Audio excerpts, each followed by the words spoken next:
हरे कृष्णा, राधे राधे। हम श्री कृष्ण चरितामृत श्रवण कर रहे हैं। आज का प्रसंग है सुदामा माली कृतार्थ हुआ।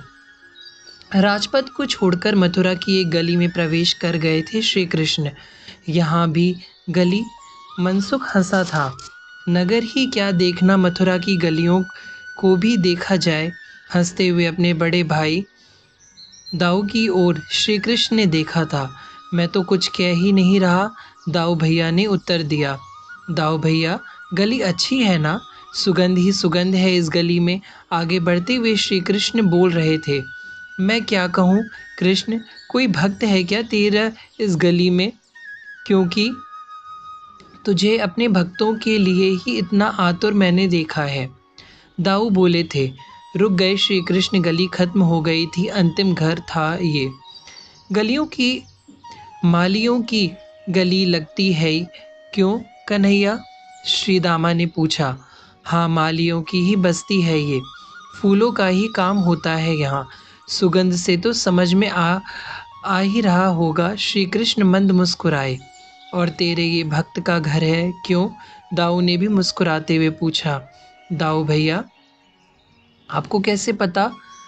तेरा नाम संकीर्तन चल रहा है इस घर में, मुझे सुनाई देता है कन्हैया।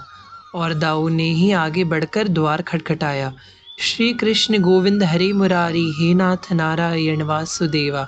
हाथों में करताल लिए कितने प्रेम से ये माली गा रहा था। इसके नेत्रों से अश्रु बह रहे थे। ये देहातीत हो गया था श्री कृष्ण नाम संकीर्तन करते हुए। पर ये कौन है? दाऊ ने द्वार में खड़े खड़े ही पूछा। सुदामा माली। श्री कृष्ण गंभीर होकर बोले।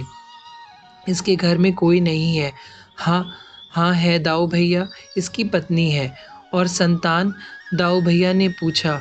कुछ देर के लिए चुप हो गए थे कन्हैया। फिर सबने जो इस माली का इतिहास सुना, नेत्र सजल हो गए। माली सुदामा, कला तो थी इसके हाथों में। माला बनाने के लिए इसे सुई और धागे की भी आवश्यकता नहीं थी। सीख से ही माला बना देता था। गजरा, इसका बनाया गजरा रानी या राजकुमारियों का सबसे प्रिय गजरा होता था। फूलों के आभूषण ये ऐसे बनाता था जिसको देखकर सब मुग्ध हो जाते थे। माला तो ये 100 तरह की बनाता था। कंस के ही श्री रंगेश्वर महादेव के पूजन करने के लिए विशेष ये माला तैयार करता था, जिसे देखने के लिए मथुरा के नर नारी रंगेश्वर शिवालय में नित्य जाते थे। अद्भुत माली था। फूलों की पचिकारी इससे बड़ी बढ़िया शायद ही कोई कर सकता था। एक दिन सुबह ही सुबह इसकी 2 संतान, एक प्यारी सी बालिका और एक बालक, ये टोकरी में फूलों को लेकर दोनों भाई बहन लौट रहे थे। सुदामा माली अपने इन बालकों की प्रतीक्षा कर रहा था पुष्पों के लिए, पर ये आए नहीं। सुदामा माली को पहले तो अपने बालकों पर क्रोध भी आया। फिर देखो, महादेव रंगेश्वर के पूजन में देर हो जाएगी, अगर माला समय पर ना पहुंची तो। समय बीतता गया, उसे कुछ पता नहीं कि बालक कहाँ रह गए। पहले तो सुदामा को क्रोध आया था, पर अब क्रोध नहीं, उसे डर लगने लगा कि कहीं कोई अप्रिय घटना तो नहीं घट गई। सुदामा, सुदामा, उसके परिचित ने आवाज़ दी थी। वह भीतर से दौड़कर बाहर आया। तेरे बालकों को पूतना खा गई। ये क्या कह रहा था? अंदर से काँप गया ये सुनते ही। मेरे बालकों को पूतना? वह भागा था कहाँ? मेरे बालक कहाँ हैं? राजमार्ग में भीड़ लगी है, पूतना खा गई थी इसके बालकों को। ओह, कुछ हड्डियाँ बची थी, वस्त्र पड़े थे, उसी से पहचान सुदामा माली ने। वो रोया, वह चीखा, पर लोग डरते थे कंस से।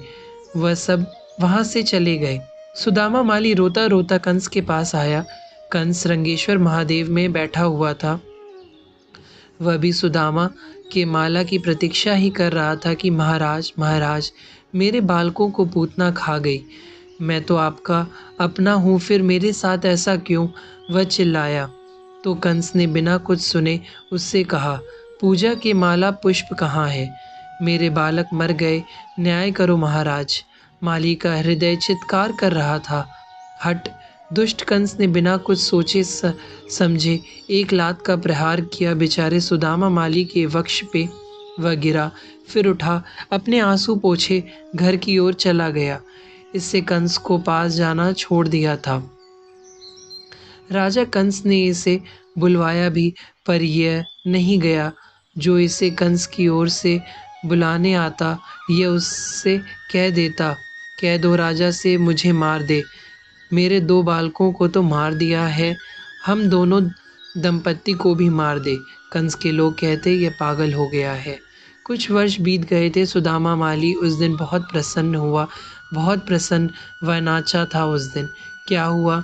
उसके लोगों ने पूछा तो उसने कहा, गोकुल के श्री कृष्ण ने पूतना को मार दिया। कृष्णा कृष्णा, आह इतना प्यारा नाम है इसका।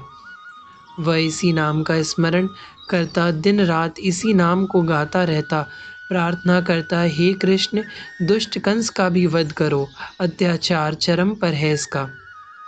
दाऊ भैया, यह मेरा निरंतर नाम जप रहा है।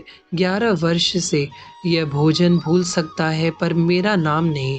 प्रारंभ में तो मेरा नाम यह कंस से प्रतिशोध के चलते लेता था, पर कब से मैं इसका प्रिय बन गया, इसके हृदय में मेरे प्रति प्रेम जग गया, इसे भी नहीं पता। द्वार खुला है, भीतर सुदामा बैठा है, नित्य घर के ही उद्यान से पुष्प का चयन करता है और नित्य माला बनाता है। मेरे श्री कृष्ण आएंगे, मेरे श्री कृष्ण आएंगे। आए श्री कृष्ण, सुदामा ओ सुदामा। उसके सिर पर अपने कोमल कर रखे श्री कृष्ण ने सुदामा ने देखा, वह गदगद हो गया, उसे रोमांच होने लगा। मेरे श्री कृष्ण, उसने भुवन सुंदर को अपने सामने देखा था, उसके भाग्य की सराहना कौन कर सकता है। स्वयं श्री कृष्ण कृपा करके उसके घर में पधारे थे। वह उन युगल चरणों में गिर गया, आंसुओं से उसके चरण धो दिए। हे नाथ, आपके दर्शन हो गए, अब मुझे कुछ नहीं चाहिए। हाँ, दुष्ट कंस का अत्याचार चरम पर है, इसलिए हम मथुरा वासियों के दुख को दूर करें। हे नाथ, सुदामा रोता रहा। माला नहीं पहनाओगे सुदामा? बड़े प्रेम से बोले थे दीनबंधु। हाँ हाँ, वो तो प्रेम में बराबर बाबरा हो गया था। उसने कहा, राजा कंस को बहुत माला पहनाई है मैंने, पर दुष्ट की संगति सदैव अमंगल ही करती है।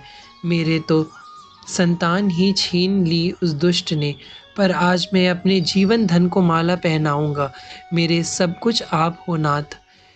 हे, यह कहते हुए माला पहनाई सुदामा ने श्री कृष्ण को।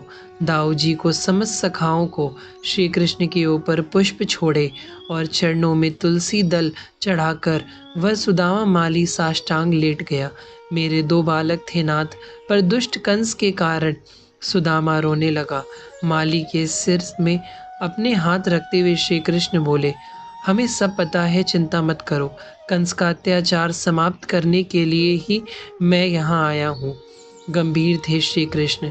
और सुदामा, कंस के पाप का घड़ा भर चुका है, फूटने ही वाला है।